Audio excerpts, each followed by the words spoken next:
صلي على النبي يا قلب امك وتعالي اقول لك على وصفه موفره جدا هتشرفك قدام ضيوفك. اول حاجه هاتي معاكي بصل كتير وافرميه.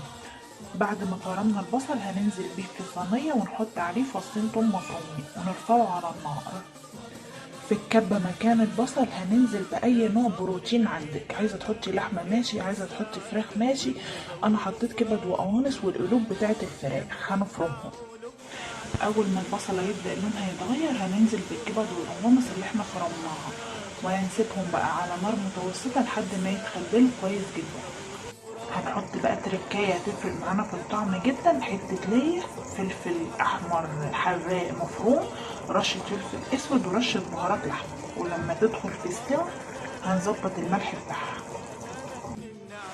وكده بقى عندنا أحلى عصاج ممكن تاكليه في حياتك أو تحطيه في أي حشوات. ويلا بينا نكمل باقي الوصفة بتاعتنا.